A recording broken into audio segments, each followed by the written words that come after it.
सीताराम जी महाराज की जगत नियंता अकारण करुणावरणालय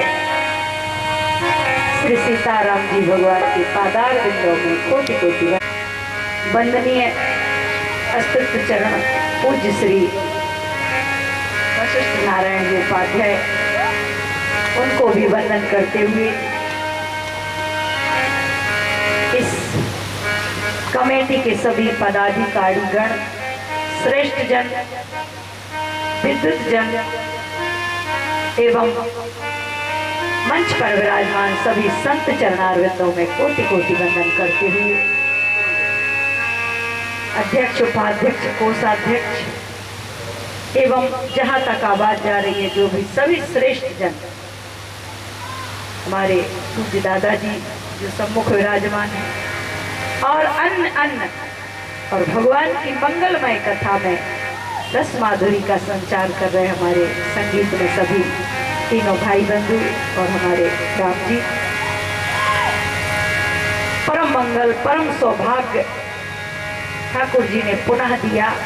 बाबा विश्वनाथ की नगरी में वाणी पावन करने का अवसर दिया, ये भगवान की बड़ी कृपा है साहब। आइए और राम कथा का इस आपके पहाड़िया के मंच पर श्री गणेश करने का ठाकुर जी ने मुझे सौभाग्य दिया। आइए उसी श्रृंखला में मैं अपनी वाणी पावन करने का प्रयास करूं। गोस्वामी जी महाराज जिस ग्रंथ की रचना किए, इस ग्रंथ की कथा का इतना महत्व है कि जीवन के कलिमल को पल में मिटाती है। जिन्होंने रामचरितमानस की शरण ले ली,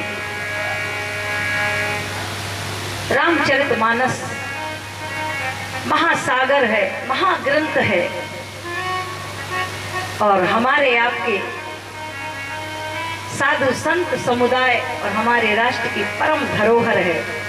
लेकिन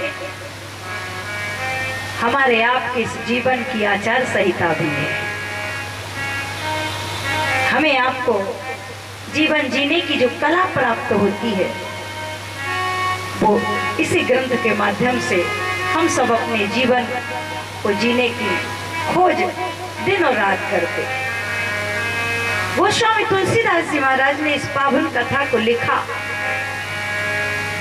तो इस ग्रंथ का बाबा विचार करने लगे।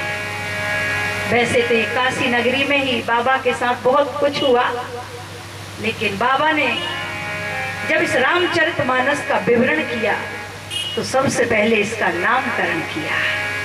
और नामकरण क्या है? जिसकी हम और आप आज मंगलमय कथा गा रहे हैं। आदि और अंत नहीं है, कथा अनंत है। निवेदन करूं, गोस्वामी जी कहते हैं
सुरक्षित है जब तक वो एक पेड़ में लगा रहे, एक पत्थर जब तक सुरक्षित है जब तक वो पहाड़ से जुड़ा रहे, बच्चे जब तक सुरक्षित है जब तक वो अपने माता पिता से जुड़े रहे, ठीक ऐसे ही हमारा राष्ट्र भी सुरक्षित रहेगा जब तक हम रामचरितमानस से जुड़े रहेंगे। इसीलिए तो हमारे यहाँ कहते हैं सत्य सनातन धर्म की जय।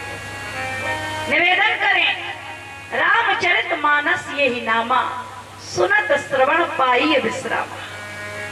गोस्वामी जी महाराज कहते हैं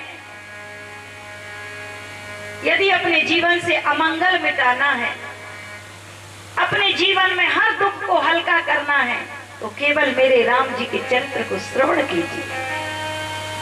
और श्रवण करने से क्या होता है, मैं निवेदन करूं आपसे, हम कोई भी एक पिक्चर देखने जाते, एक बार देखेंगे, दो बार टीवी देखेंगे, एक बार, दो बार, तीन बार, चार बार के बाद तो बंद कर देंगे, बहुत देख लिया।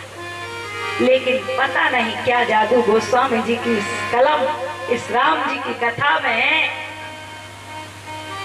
युग युगांतर, जुग जुगांतर, कल्प कल्पांतर से यही कथा चली आ रही है, सदियों से। और कोई भक्त इस कथा को सुनकर के आज तक उबा नहीं। कबीरदास